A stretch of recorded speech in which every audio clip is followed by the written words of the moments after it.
ପ୍ରକୃତରେ ଆମର ନିଜର କିଏ? କିଛି ଜଣ ଏଠି ଆସି କହିବେ ସବୁଠୁ ନିଜର ହେଲା ବାପା ମା, ଯେହେତୁ ସେ ଆମକୁ ଜନ୍ମ ଦେଇଛନ୍ତି। କିଛି ଜଣ କହିବେ ଆମର ସ୍ୱାମୀ ନିଜର, ଆମ ସ୍ତ୍ରୀ ନିଜର।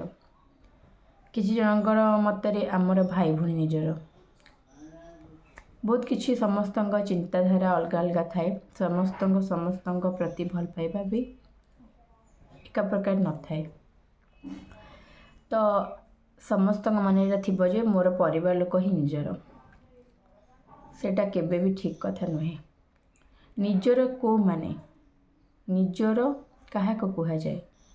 ଯେଉଁମାନେ ଆମ ମନ କଥା ବୁଝିପାରନ୍ତି, ଯିଏକି ଆମର ମଙ୍ଗଳ ଚିନ୍ତା କରନ୍ତି, ଯେମିତି ତାଙ୍କ ଦ୍ୱାରା ଆମର କିଛି କ୍ଷତି ନ ହୁଏ। ଆମର ଭଲ ସମୟରେ ଆଉ ଖରାପ ସମୟରେ ଦୁଇଟାକ ସମୟରେ ଯେଉଁମାନେ ଆମର ସାଙ୍ଗରେ ରୁହନ୍ତି ସେମାନେ ହେଲା ନିଜର। ଖାଲି ରକ୍ତର ସମ୍ପର୍କ ହେଇଗଲେ କି ଗୋଟେ ମା ପେଟରୁ ଯେଉଁ ଜନ୍ମ ହେଇଥାନ୍ତି ଭାଇ ଭଉଣୀ ସେ ନିଜର ହୁଅନ୍ତି, ଏଇଟା କେବେ ବି ଠିକ୍ କଥା ନୁହେଁ। କାହିଁକିନା ଶତ୍ରୁ ହିଁ ନିଜ ମା ପେଟରେ ହିଁ ଥାନ୍ତି। ଯେଉଁଠି ଦେଖିବେ ବେଳେବେଳେ ଏମିତି ସମୟ ଆସେ ବାହାର ଲୋକ ଆମର ସମ୍ପର୍କରେ କିଛି ନଥିବେ, କିନ୍ତୁ ସେ ଆମର ନିଜର ଭଳିଆ ଆମକୁ ସହାନୁଭୂତି ଦେବେ, ଆମକୁ ସାହାଯ୍ୟ ବି କରିବେ। ଯେଉଁଠି ନିଜ ଲୋକମାନେ ମୁହଁକୁ ବି ଚାହାନ୍ତିନି।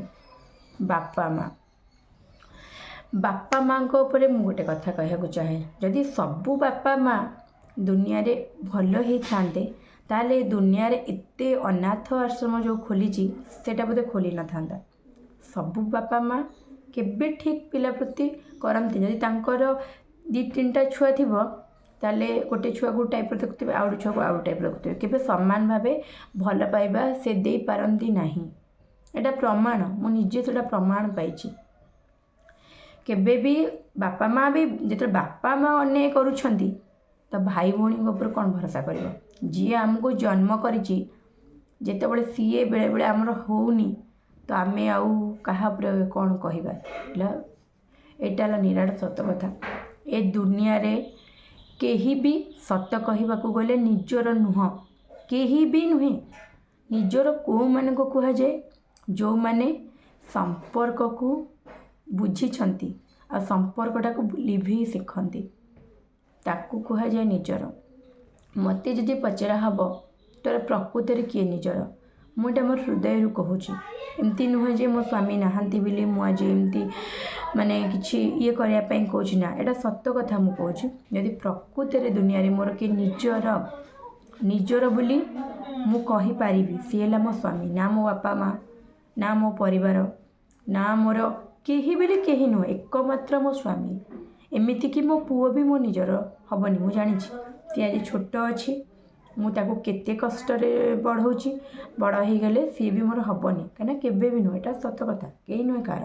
କିନ୍ତୁ ସିଏ ମୋର ନିଜର ନ ହଉ, ତା ପ୍ରତି ମୋର ଯାହା ଦାୟିତ୍ୱ ରହିଛି ତାକୁ ମୋତେ ଲିଭେଇବାର ଅଛି। ମୁଁ ଯଦି ଆଶା ରଖିବି ଯେ ସିଏ ମୋର ନିଜର ହେବନି କି ମୋତେ ସେ ପଚାରିବନି, ମୁଁ ତା ପ୍ରତି ଯାହା ମୋର ଦାୟିତ୍ୱ ରହିଛି ମୁଁ ସେଥିରୁ ଦାୟିତ୍ୱଟା ତୁଲେଇବିନି, ତାହେଲେ ମୁଁ ବି ମା ଜାଗାରେ କଳଙ୍କିନୀ ହେଇଯିବି। ଖାଲି ଗୋଟେ ପିଲାକୁ ଜନ୍ମ କରିଦେଲେ ସୃଷ୍ଟ ହୋଇଯାଏନି ଜଣେ, ତାକୁ ନେଇ ଆଣି ଥୋଇବା ଦରକାର।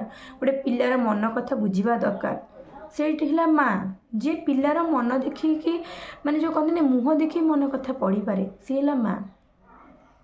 ଏଇଟା ସତ କଥା। ଆଉ ମୋ ମନ କଥା ମୁଁ ଜାଣିଛି, ମୋ ବାପା ମା ଯେତେବେଳେ ବୁଝିଲେନି ମୋ ପିଲା କେହି ବୁଝିବେନି, କିନ୍ତୁ ବୁଝିବା ଲୋକଟା ହିଁ ଦୁନିଆରେ ନାହିଁ। ସେ ହେଲା ମୋ ସ୍ୱାମୀ, ଯିଏକି ସବୁଠୁ ନିଜର। ତାଙ୍କ ପାଇଁ ମୁଁ କିଛି ବି ତ୍ୟାଗ କରିପାରେ। ମୋ ପାଇଁ ସେ ଏତେ ମୁଁ ତାଙ୍କୁ ଏତେ ଭଲ ପାଏ, ଯେଉଁ ଭଲ ପାଇବାକୁ ମୁଁ ଶବ୍ଦରେ ବି ବର୍ଣ୍ଣନା କରିପାରିବିନି। କିଛି ଲୋକଙ୍କର ଏ ଭିଡ଼ିଓକୁ ଦେଖିକି କିଛି ଲୋକ ମତ ଦେବେ, ଆଡ଼େ ସାଡ଼େ ମତ, ସେଇ ମତରେ ମୋତେ କିଛି ବି ଫରକ ପଡ଼ିବନି। କାହିଁକି ନା ମୋତେ ପ୍ରମାଣ ଦେବାର ଅଛି ମୋ କର୍ମକୁ, କେଉଁମାନଙ୍କୁ ହିଁ ନୁହେଁ। ଲୋକମାନେ ମୋତେ ଯାହା ବି ଭାବନ୍ତୁ, ସେମାନଙ୍କ ଚିନ୍ତାଧାରା ସେମିତି ଖରାପ ବୋଲି ସେମାନେ ମୋତେ ସେଇ ନଜରରେ କହିବେ କି ଦେଖିବେ। ମୋ ଚିନ୍ତାଧାରା ସେମାନଙ୍କ ପରି ନୁହେଁ। ମୁଁ ଜାଣିଛି ମୋ ସ୍ୱାମୀର ମୁଁ କେମିତି ସ୍ତ୍ରୀ ହେଇକି ରହିବାର ଅଛି। ମୋତେ ଗୋଟେ ଭଲ ଚରିତ୍ର ରଖିବାର ଅଛି। ସେକେଣ୍ଡ, ଯେତେ ବି ଅସୁବିଧା ଜୀବନରେ ଆସୁନା କାହିଁକି କାହା ପାଖରେ ହାତ ପତେଇବାର ହିଁ ନାହିଁ। ଖାଇବାକୁ ନ ମିଳିଲେ ବୋଧେ ଭୋକ ଉପାସରେ ମରିଯିବେ, ଟଙ୍କାଟେ ଜୀବନରେ କାହାକୁ ମାଗିବିନି କି କେବେ କାହାଠୁ କିଛି ଆଣିବିନି। ଆଉ ସେଇଟା ମଧ୍ୟ ମୋ ପୁଅକୁ ବି ଶିଖେଇବି। ଯେତେ ବି ଜୀବନରେ ଆସୁ କଷ୍ଟ, କିନ୍ତୁ କେବେ କାହାଠୁ ଟଙ୍କାଟେ ଖାଇବୁନି କି କାହାକୁ ଟଙ୍କାଟେ ଆମର ବି ଦେବାର ହିଁ ନାହିଁ।